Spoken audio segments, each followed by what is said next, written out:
I'd like to introduce Mr. Justin Myers.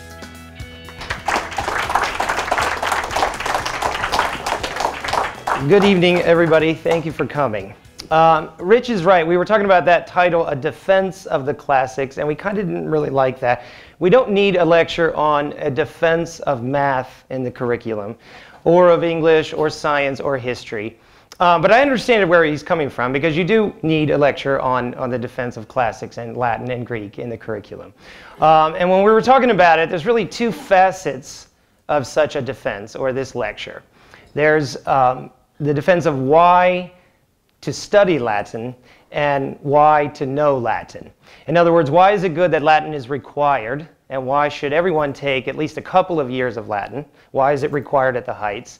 And why is it good to keep going beyond the requirements and keep studying Latin and maybe study Greek? Why is it necessary to keep the study of classical ancient civilizations and classical languages alive?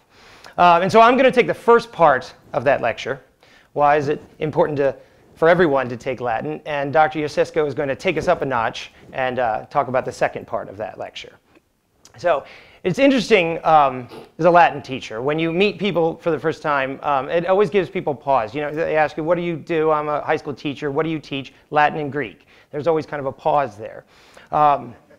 People are often impressed, and people who have taken Latin get it right away. Oh, that's great. But people who haven't, there's often a bit of perplexity. I'll get, that's interesting. I'm surprised that they still offer dead languages in school. I just don't understand. I wouldn't have thought that they would still be offering those dead languages. Latin teacher is one of the few professions where someone can question, why do you even exist, right to your face, and it's perfectly acceptable. Although I do understand where they're coming from. And of course, I do get sometimes, from time to time, one or two of my students will ask, as hard as it is to believe, sir, why do we have to take Latin? And I get from parents, often Heights parents, I'll get people saying things like, I want my son to take Spanish. I understand if Latin is required, that's fine, so be it, but I really want him to take Spanish. Because with the ever-growing Spanish-speaking world today, it's very important that he knows Spanish. Or I'll get parents, I've gotten in the past, parents will say, you really shouldn't offer Latin, you should offer something more practical. Instead of Latin, you should offer Mandarin Chinese, one of the parents told me, or Russian, or Japanese, or Arabic. All four of those have been suggested to me to offer instead of Latin. And my first instinct when I hear that is to say, well, the purpose of a liberal education is to free the mind, and through a series of different disciplines, to enable the student to see the truth and beauty in the world and to instill virtue. And the preparation for a career or some career or other is almost like a happy side effect to a proper education. And this whole preoccupation with the practical is causing the downfall of Western civilization. But that was a whole nother lecture that's already taken place. That's a completely separate argument, and I am not here to say that. I am here to say two things I'm actually here to say. One is that Latin is, in a certain sense, it's not dead. It's very much alive, in a certain sense. And number two, that it is actually very practical. It is, in fact, more practical to study Latin than it is to study Spanish or any other modern language, believe it or not, and I will explain why. Okay? And first of all, I studied Spanish, and I taught Spanish for a number of years, and it's a beautiful language, and it's great to study. And there's no question that fluency in a modern language is a very marketable skill in this day and age. Okay? But the view that modern languages are more practical than Latin is based on the erroneous assumption that by studying a foreign language as a purely academic subject, that you will become fluent in it. And I'm afraid that's not actually the case. We know that the best way to become fluent in a foreign language is to be exposed to it at a very young age, younger the better, and to be exposed to it in your daily life, at home and outside, and things like that, outside in the stores and things like that, not to take it as an academic subject. Okay, that's why in places like Europe and Africa and other places in the world, they're a lot more successful at producing bilingual and multilingual citizens than we are in the United States. It's not because they're smarter than we are or they have better teachers. It's because that most people in those areas grow up being exposed to several different languages, or at least two. And we just don't in the United States. Most people grow up in the United States being only exposed to English. Okay? And indeed, if that were the only value of studying a foreign language, becoming fluent in it to the degree that you could travel to Beijing and start conducting business meetings in Mandarin, if that were the only value, then foreign language departments in middle schools and high schools in this country would be deemed a complete and utter failure. Because fewer than 1% of American high school students that study a foreign language in school end up becoming fluent in it. If they don't have at least one parent who is fluent in it at home and they get no other instruction in that language besides school, it's actually far fewer than 1% become fluent in it. And yet somehow parents seem to kind of feel, I get this sentiment a lot, that that's why their children are studying a foreign language in school. Recently I was out with a friend of mine, with some of the kids. I was driving and we were flipping the radio station and we came upon a Spanish station, and my friend, we stopped on that for a minute, and my friend turned back to his son and he said, well, you study Spanish, you take Spanish, can you catch any of this? What's he saying? And the kid's eyes got really big. He was like a deer in the headlights. And he said, no, I don't know anything that he's saying. And he knew that he wasn't, fluent, but he really did expect him to kind of maybe get a sentence or two from what the guy was saying. He was speaking very rapidly. This young man is a very good student. He's in 8th grade now. He was never exposed to any Spanish at all until 7th grade, until last year. So he's been studying Spanish for a year and a half. Okay, he gets it 40 minutes a day, and then that's it. He doesn't get it at all the rest of the day. And he's a very good student, and he can conjugate verbs in a couple of different tenses, and he can formulate sentences in Spanish. He can talk about the weather, and he can tell you what time it is in Spanish, and certain things which have been part of the controlled environment of his middle school Spanish classroom. Okay? But asking him to translate from the radio is almost as ludicrous as having a student who takes 7th grade life science and 9th grade biology a couple of years later and asking them to perform open heart surgery on a patient, right? It's like, well, you've taken biology, you know how the body works, let's see what you can do. Open them up, fix that heart, right? I mean, nobody would ever do that, right? I mean, because that's utterly ridiculous. And of course, that's life and death, right? I mean, you're not going to kill anybody if you mistranslate some Spanish on the radio, and I realize that that's part of it. But I think that that is also a big sentiment in this country. I think with the sciences, parents and people have the right perspective, right?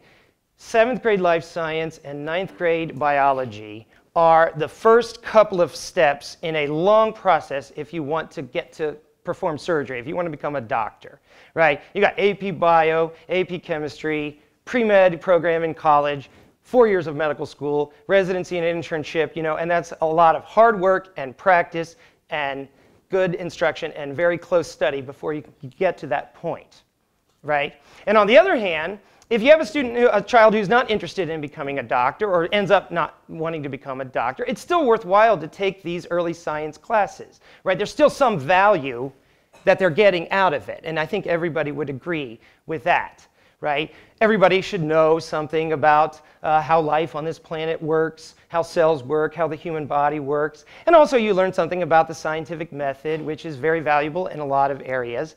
And and you also have to memorize a lot of terms in biology, which is good for your brain development. Okay? And people seem to have a good perspective on that. Well, foreign languages work a lot like that. Okay? First of all, high school and middle school foreign language classes are the first steps in a long process, especially if you don't have the resources to speak it at home. A long process of lots of study and careful practice before you can get to the fluency stage. But also, just taking a couple years of a foreign language, there is great value there. Okay?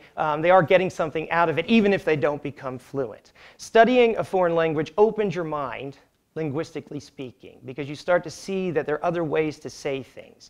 It's good for your brain to memorize new vocabulary words for all the things that are familiar to you. There's a new word for pillow, and there's a new word for happy, and there's a new word for to run.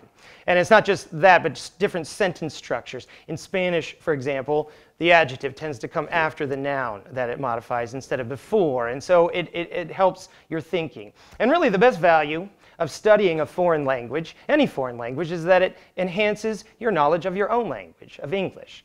Right? Studying a foreign language, it helps your listening comprehension and your reading comprehension. The different sentence structures and things like that help you focus on that, and that helps your writing. And reading things in a different language is a different perspective because we think in language, and so it helps your critical thinking in that way. And that's why foreign language classes are still required in most high schools. That's why we still have it, even though very, very few students in this country end up becoming fluent, because there's still a value there. And Latin, ladies and gentlemen, is a language that is particularly suited to reap these kinds of benefits. The study of no language that we know on this earth is as good at training a student's mind to think properly than the study of Latin. Okay?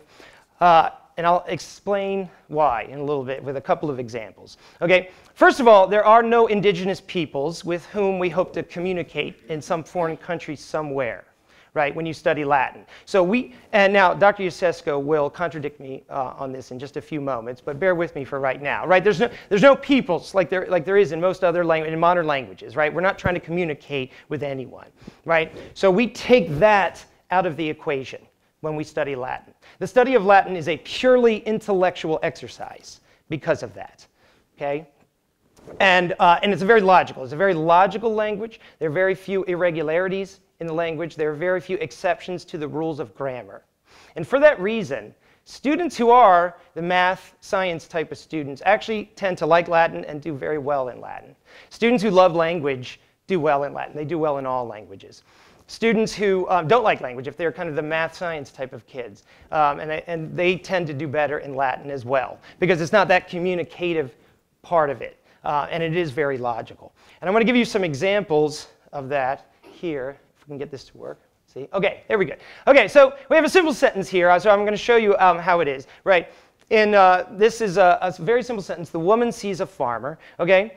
And what I was saying about how the study of a foreign language opens your mind linguistically because there are different ways of saying something, and that's good for your brain. Okay? One of the fundamental differences between English and Latin is that Latin declines their nouns. Okay? And I know there's people in the audience who are better than I am at Latin, who've studied it a lot more, and then there's people that have never studied Latin at all. Okay? So I know we're going from different areas here. Let's just pretend like we're all in 9th grade, okay, and studying Latin for the first time. And I promise I won't call on anybody, and I won't try to make it boring so that you feel like you're back in 9th grade again. But I just want to illustrate a few things. Okay?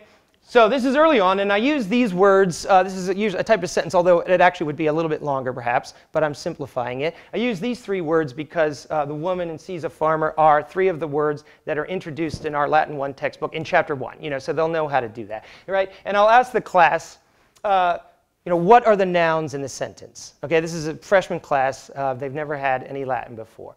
And that's pretty easy for them. They'll say woman and farmer. So, whoever I call on will get that. And then I'll say, okay, what is the function of woman in the sentence? Okay, eventually someone will get that. That's the subject. Okay, and then I'll ask someone, well, what is the subject? Most of them know that. They can give me some sort of definition. Okay, the subject is the noun doing the action.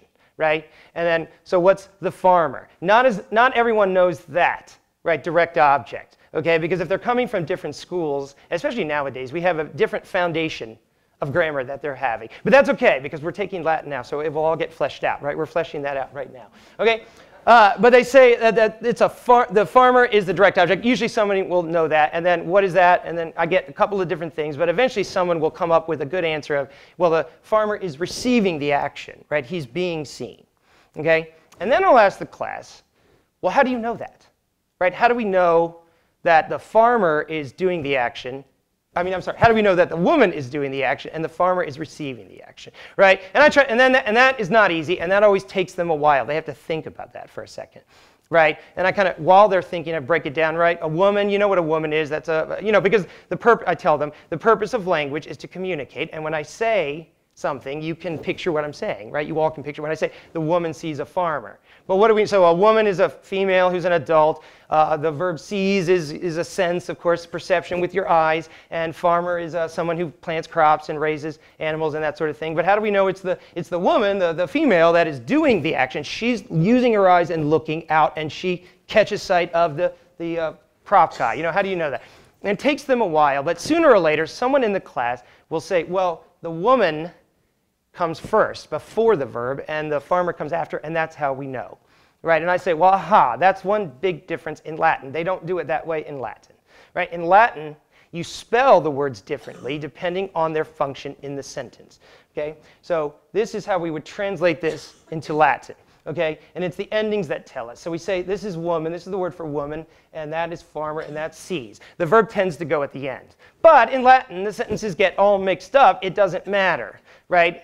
You can put them in whatever order you want, because it is the ending, right, that's underlined here. That is the direct object ending.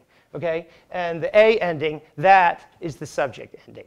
Okay? And if we want to change it around, let's say if we want to change it to, okay, this is our sentence. If we want to change it to the farmer sees a woman, right, we can keep it in whatever order we want.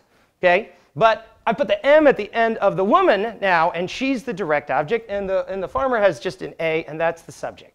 Okay? And so that's a big difference between Latin and English, right? And when I say this, when we get this, and this is about the third day of school. This is very early on in chapter 1, right? I can see the wheels turning in my students as they ponder this. Okay? There's always a couple of students that don't care at all what I'm saying. Okay?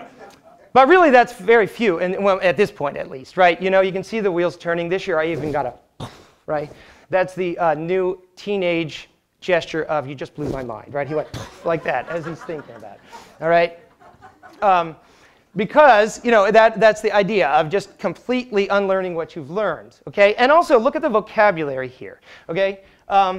It shouldn't take long to figure out words that we get from the Latin words, okay? Femina means woman. Well, they know right away. Feminine, okay, that comes from woman. And agricola, well, that's agriculture, right, is close to that. And videt, which is how we pronounce it, but videt, that's where we get video, see, video, right, okay? And that's what I mean when I say that Latin is still very much alive, right? 60% of all English words come from Latin. That means over half of all the words in English, there's some Latin word from which it was derived, okay? And so that's what I mean by that Latin is still alive in a sense, right? In all the Romance languages and other languages like English that it spawned, that's how it lives on. And I don't mean that in some abstract sense, oh, it lives on in the hearts and minds of the people today. I mean that in a very tangible sense, right? Students who take Latin do better on the SATs, right? Because it's very easy to figure out what words mean based on as much as you've studied Latin, okay? And it's not even the SATs so much of, because that's just one test, it's like a commercial. It's better on the SATs, but wait, there's more, right? Because obviously these are not SAT words, right? They already know what feminine means and agriculture means and video means, and those aren't going to come up on the SATs. But that does give them a much deeper understanding of where English words come from. Okay? And it's very natural. You don't have to tell them this. They have a vocab quiz the next day. They have to remember femina means woman. Right? Well, how are they going to remember that? I mean, I remind them, and we remind them, but you don't even really have to. That's natural, right? I'm trying to do well on the quiz, so that's where we get feminine. And why do we have the word womanly, and the word feminine, which basically mean the same thing? Well, womanly comes from German, feminine comes from Latin, right? And we have English is a mixture of all of these things.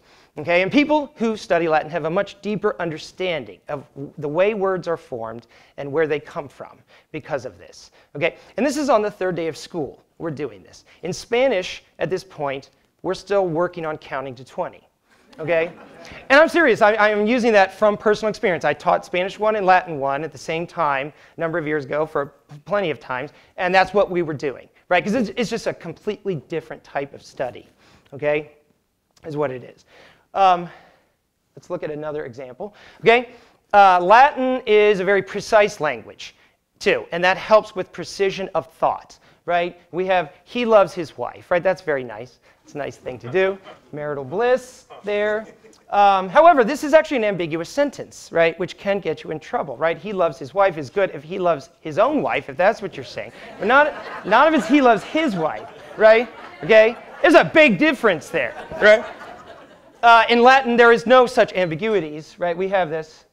He loves his wife. This is good, okay? So if you spell it this way, okay, suam uxorem amat, the word suam is only used in Latin if it's a possessive adjective that means his, but it can only be used if it's belonging to the subject, okay?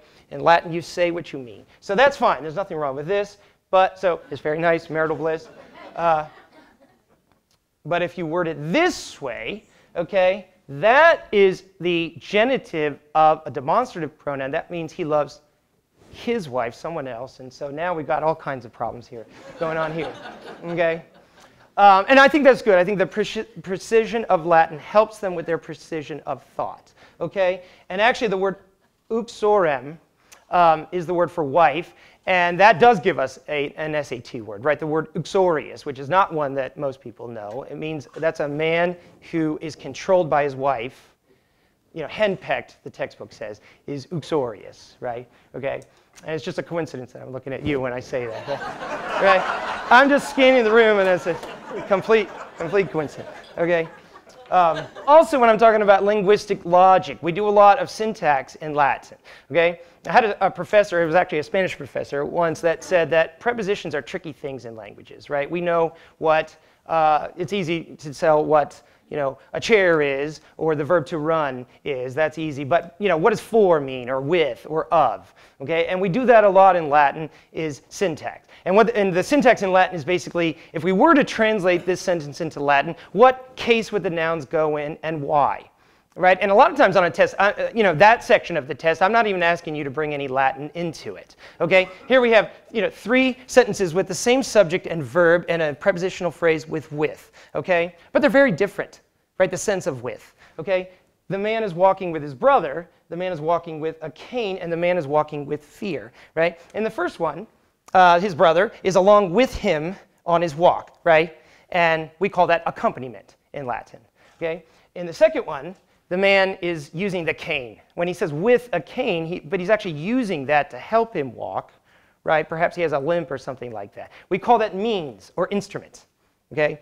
And in the final one, you say he's walking with fear. Well, that's really the mood he's in. That's the emotion that he's feeling while he's walking. And we call that manner, okay? And so all 3 of these withs would be translated differently in Latin, okay? And this type of thing, and this is just one example. We do this all the time, right? There's a lot, okay? It forces them to ponder these things, okay?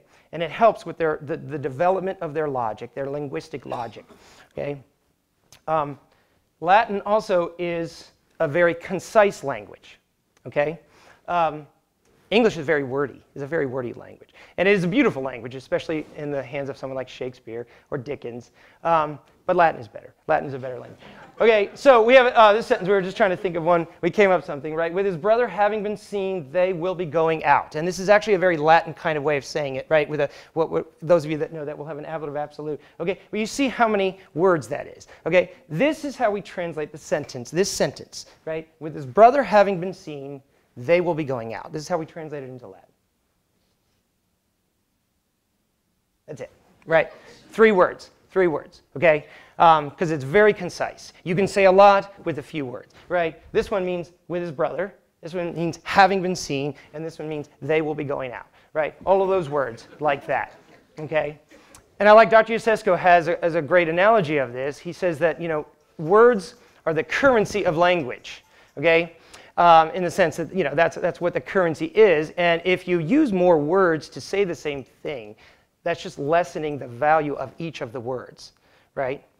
But that is not to say that Latin sentences are short like this, actually. Because of the structure of Latin, because of the inflection of the nouns, because all of the nouns endings make a difference as to how the noun is being used in the sentence. And so forth. It actually lends itself to very long sentences, because you can say a lot with lots of subordinate clauses. Okay, here's a sentence that is in our Latin 1 book. It's in chapter 24 of 40 chapters that they have to do. This is one of their exercises. Is a sentence like this. Okay, and this is not. Like I said, this is not Latin. This is fairly early on in the kind of the 2-year process it takes to go through all of Latin grammar. Okay, we get to this chapter in about 3rd quarter, toward the end of the 3rd quarter. Okay, well, you see, this is a very complicated sentence, and it takes a while to translate it, okay?